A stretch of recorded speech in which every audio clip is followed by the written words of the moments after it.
우리 다 같이 사도신경으로 우리의 신앙을 고백하겠습니다.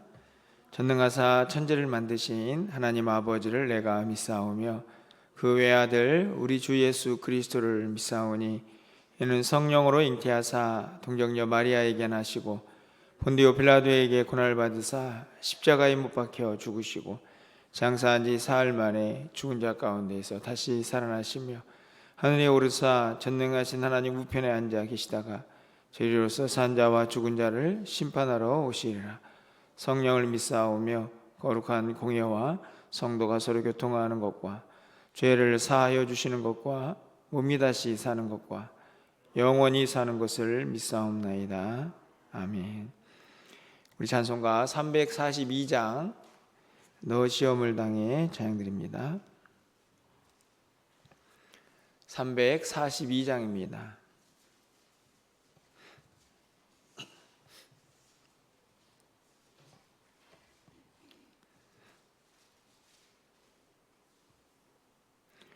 너 시험을 당해 죄 짓지 말고 너 용기를 다해 곧 물리치라. 너 시험을 이겨 새 힘을 얻고 주 예수를 믿어 늘 승리하라. 우리 구주의 힘과 그의 위로를 빌라. 주님 내 편에 서서 항상 도우시리. 내 친구를 삼가 잘 선택하고 너행을 삼가 늘 조심하라. 너 열심을 다해 늘 충성하고 온 정성을 다해 주 봉사하라. 우리 구주의 힘과 그의 위로를 빌라. 주님 내 편에 서서 항상 도우시리. 잘 이기는 자는 상 받으리니 너 낙심치 말고 늘 전진하라. 내 구세주 예수 힘 주시리니 주 예수를 믿어 늘 승리하라. 우리 구주의 힘과 그의 위로를 빌라. 주님 내 편에 서서 항상 도우시리. 아멘. 하나님 말씀은 여호수아 15장입니다. 20절에서 32절까지 그리고 61절에서 63절 말씀 두 곳을 읽도록 하겠습니다. 신약 구약성경 343쪽입니다. 여호수아 15장 20절에서 32절까지 그리고 61절에서 63절 말씀입니다. 유다 자손의 지파가 그들의 가족대로 받은 기업은 이러하니라.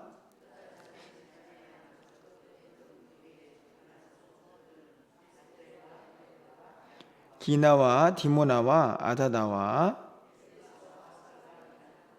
십과 델렘과 부알롯과 아맘과 세마와 몰라다와 하살 수알과 브엘셀바와 비스요냐와 엘로랏과 그실과 홀마와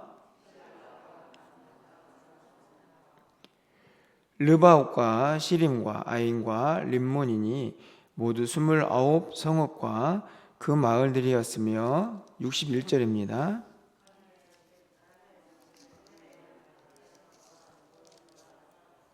닙산과 소금 성읍과 엔게디니 6 성읍과 그 마을들이었더라.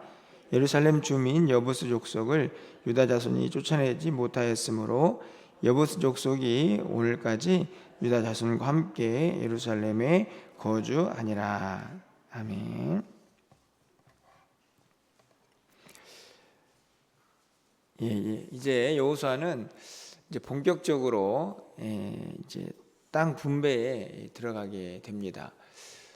우리가 이미 살펴보았지만 요단 동편 땅이죠. 요단강을 건너기 전에는 이미 모세와 또 두 지파 반이 그 땅을 이제 소유하도록 정리가 되었고, 이제 요단강을 건너서 요단 서편에 있는 우리가 흔히 말하는 그 이스라엘 땅을 이제 9지파 반에게 본격적으로 이제 분배를 하게 됩니다.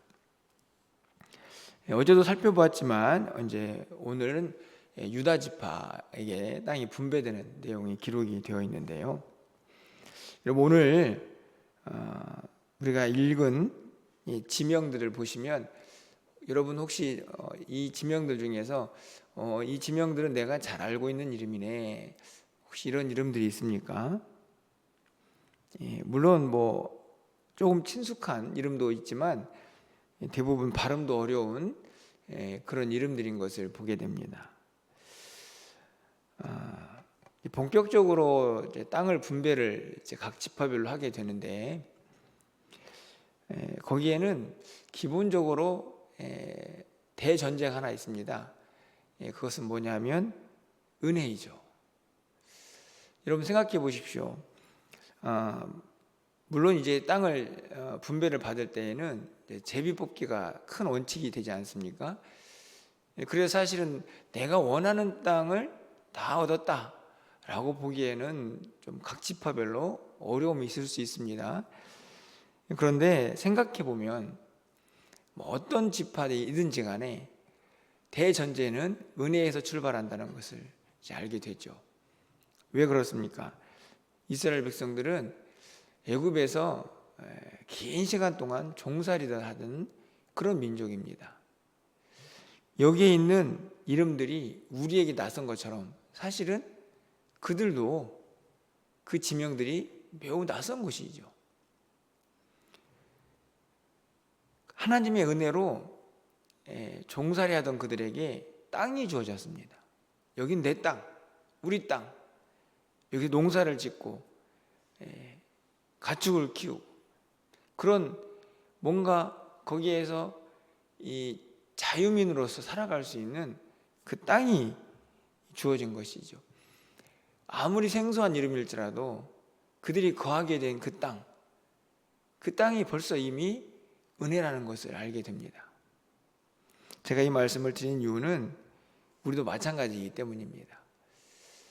우리의 삶이 어떠하고 형편이 어떠하고 뭐 내 마음대로 안 되는 일도 많지만 우리는 이미 은혜에서 출발하는 사람들이죠. 바로 예수를 믿게 되어서 하나님의 자녀가 되고 또 영원한 하나님 나라를 기업으로 약속받은 사람들이기 때문에 그렇습니다. 우리가 거기에서부터 출발한다면 조금 내가 살고 있는 땅이 마음에 안 들어도 늘 은혜에 감사하면서 또 살아갈 수 있지 않을까 하는 생각들을 가지면서 오늘 유다 지파의 땅 분배의 특징들을 좀 간단히 살펴봅니다. 우리가 알다시피 유다는 이 서열로 하면 12지파 중에서는 4번째지만 영적으로 그곳에서 왕조가 나오고 결국에는 메시아가 나오기 때문에 영적 장자로 이제 그렇게 자리매김을 하게 되죠. 그래서 땅 분배도 요단 서편에서는 가장 먼저 유다가 땅을 받고, 실제적으로 여러분들이 땅 분배받은 지도를 검색을 해보면 유다 남쪽으로는 유다 지파에게 큰 땅이 주어지는 것을 볼 수 있습니다. 오늘 본문을 보시면 다 읽진 않았는데 120개 정도의 성읍이 어떻게 구분이 되냐면, 여러분, 유다 자손의 지파의 남쪽 경계, 21절이죠. 남쪽 경계는 에돔입니다. 요단 동편에 있는 족속들인데, 저 밑에 있는 족속의 경계선을 이루는, 그러니까 얼마나 밑에까지 내려가 있는가를 알 수 있는 대목이고요. 33절 말씀을 가서 보면 평지에 이렇게 되어 있고, 그리고 48절에 가보면 산지에 이렇게 되어 있고, 61절에 가보면 광야에 이렇게 되어 있습니다. 되게 단순해 보이지만 그들이 가지고 있는 땅의 구성 요소들이죠. 어떤 곳은 평지이기도 하고, 어떤 곳은 산지이기도 하고, 그리고 어떤 곳은 광야이기도 하고, 어떤 곳은 저 밑에 있는 에돔의 경계선을 이루는, 실제적으로 좌측으로 보면 우리가 보는 지도에서 지중해 연안까지 그 땅을 분배받습니다. 게다가 가장 중요한 곳은 바로 예루살렘이죠. 여러분, 예루살렘이 어떤 곳입니까? 성전이 있고 제사를 지내고 하나님을 섬기던 종교의 중심지 아닙니까? 그 땅이 물론 이제 베냐민과 경계선을 이루지만 실제적으로 베냐민은 이제 힘을 잃고 유다 지파에 속한 땅이 됩니다. 결국에는 무엇을 의미하냐? 이미 영토나 그리고 분배받은 이 땅 자체가 영적 장자로서의 그 권위를 분명하게 드러내는 그런 위치가 아니었을까 하는 생각이 드는 거죠. 여러분, 유다 지파는 어떻게 땅을 분배받았습니까? 제비를 뽑았죠. 여러분, 제비를 뽑으면 누가 그 제비를 관여하죠? 하나님이 관여하십니다. 뽑는 건 사람이지만, 그러니 유다 지파는 은혜 중에 또 은혜를 받은 거죠. 그렇죠? 12지파가 다 은혜를 받았다면 그 중에 또 하나님의 택한 특별한 지파가 되어서 종교의 중심지가 될 예루살렘을 얻고, 또 남쪽에 많은 땅을 소유하게 된 은혜의 지파가 되는 것입니다.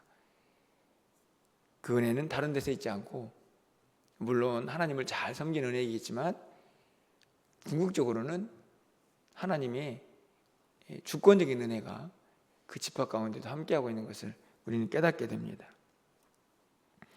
그런데 이런 지리적인 특징에 또 한 가지 분명한 요소가 하나 등장을 하는데요, 바로 45절부터 47절까지 나와 있는 지명입니다. 여러분들 이 지명을 잘 모르시겠지만 45절에 보면 에글론이 있고, 그리고 아스돗이 있고, 또 여러 촌락들이 등장을 합니다. 거기에 보면 대해가 나오죠. 대해. 이 대해가 바로 지중해입니다. 지중해 연안의 땅도 어디 땅이냐? 유다 땅입니다. 쉽게 말하면 오른쪽으로는, 동편으로는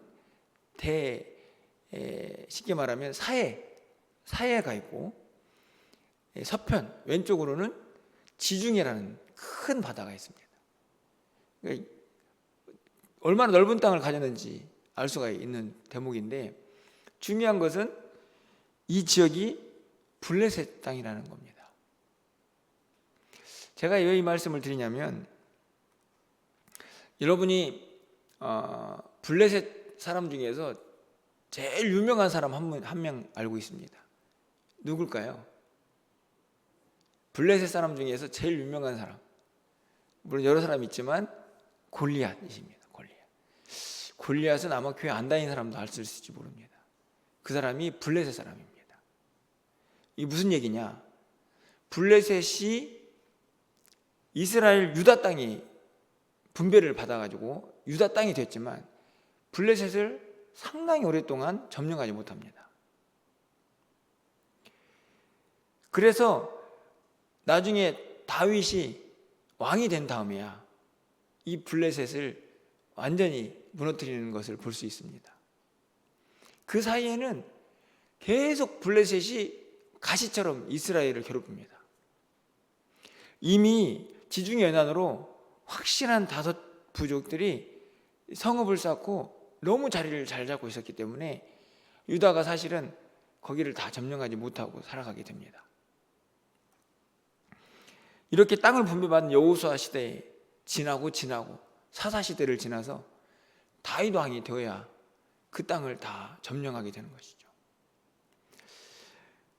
우리는 여기에서 굉장히 큰 교훈을 얻게 됩니다.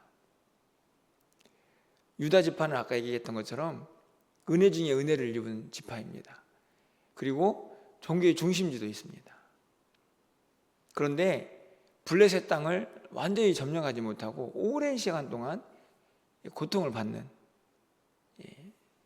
그런 지역에 머물게 되죠. 그뿐만이 아닙니다. 이 블레셋 지역도 그렇지만 오늘 63절 끝부분을 가보서 보시면 예루살렘 주민 여부스 족속을 유다 자손이 쫓아내지 못합니다. 그리고 오늘까지 그곳에 함께 거주합니다. 이들도 쫓아내야 될 백성인데 쫓아내지 못합니다. 더 충격적인 것은 아까 말씀드린 것처럼 예루살렘은 베냐민과 경계를 이루거든요. 그러니까 둘이 힘을 모아가지고 쫓아낼 수 있었을 텐데 어찌된 일인지 한참 동안 또 이 여부스 족속도 쫓아내지 못합니다. 결국에는 다윗 왕이 이르러서 다윗 성, 시온 성이라고 불려지는 이 예루살렘 성을 완전히 지배하게 되는 때가 됩니다. 무슨 이야기냐? 우리랑 매우 닮아 있다, 이런 생각이 듭니다. 여러분, 우리도 예수를 믿어서 하나님의 자녀가 되죠. 그런데 여전히 우리에게는 뭐가 있습니까?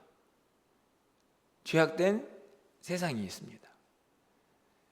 죄악된 세상만 있는 게 아니고 우리 안에는 죄악된 본성이 있습니다. 다 어떤 곳입니까? 내가 싸워서 이겨내야 할 땅이고 이겨내야 할 우리의 본성인 거죠. 유다 지파도 마찬가지입니다. 땅을 분배받았습니다. 은혜 중에 은혜의 땅, 하나님께서 특별하게 허락하신 땅을 소유받았는데 그런데 여전히 해야 할 일이 남아 있습니다. 대적들을 물리쳐야 하고 그리고 그들을 이겨내야 하는 숙제가 그들 삶 가운데 남아 있는 거죠. 제가 보기에는 블레셋은 강해서 쫓아내지 못했고 여부스는 게을러서 쫓아내지 못했다. 마음이 단단하지 못해서 얼마든지 쫓아낼 수 있었지만 쫓아내지 못했다는 생각이 듭니다. 여러분, 결국에는 우리의 신앙생활이라는 것이 오늘 이 유다 지파를 보든 아니면 다른 지파의 모습을 보든 예수를 믿는다고 모든 것이 끝나는 것이 아니라 계속해서 거룩해지는 성화의 단계가 있고 그리고 그 성화에 끊임없는 몸부림을 치다가 어디 가야 완전해지느냐? 하나님 나라에 들어가야 우리가 완전해진다는 것을 깨닫게 됩니다. 그래서 이 땅에 머무는 동안에는 우리는 숙명적으로 끊임없이 이 영적 싸움을 계속해야 할 사람들인 것을 우리가 잊어서는 안 된다는 말씀이죠. 여러분들이 의지를 가지고 힘을 내어서 점령해 나가는 만큼 우리는 더 거룩한 하나님의 백성다워진다는 것을 기억해야 한다는 말씀입니다. 그냥 구원 받았는데 대충 그냥 이렇게 살다 가지 이러면 그래도 구원 받습니다, 여러분. 유다 지파가 블레셋하고 살고 여부스 족속하고 살아도 그 땅이 주인입니다. 우리도 마찬가지라고 생각이 듭니다. 예수 그리스도의 보혈의 공로로 우리가 하나님의 자녀가 되었습니다. 구원받은 백성이 되었습니다. 하나님의 약속은 신실하고 예수 그리스도의 보혈의 능력은 너무나 은혜가 넘쳐나서 우리는 영원한 하나님 나라에 반드시 들어가게 될 것입니다. 하지만 어떤 모습으로 하나님 앞에 설 건가? 이건 우리에게 담겨져 있는 숙제라는 말입니다. 더 주님을 닮고 더 거룩해져서 주님 앞에 서야 할 우리 되는 것을 잊지 마시기를 부탁드립니다. 매일매일 계속되는 치열한 영적 전쟁에서 우리 안에 있는 죄악된 본성을 그냥 남겨두거나 눈 감아버리거나 아니면은 그냥 방치 주지 마시고 그것이 드러나는 대로 주님 앞에 내어놓고 하나님, 이 부분만큼은 주님 더 닮아야 합니다. 이렇게 기도하시고 이 부분만큼은 반드시 제가 제거해야 합니다. 그렇죠? 닮아가고 제거하면서 주님 앞에 섰을 때에 주님이 기뻐하시는 하나님의 사람들로 설 수 있도록 오늘 하루도 열심히 싸우시기를 부탁드립니다. 지지 마시고 포기하지도 마시고, 우리의 대장은, 이 싸움의 대장은 내가 아니고 우리 주님이십니다. 우리를 구원하시고 우리를 인도하시고, 유다 지파도 마찬가지고 나머지 지파들도 마찬가지입니다. 주님이 함께 하시면 이 전쟁은 이긴다는 것을 이미 앞에 있는 정복 전쟁에서 다 경험했습니다.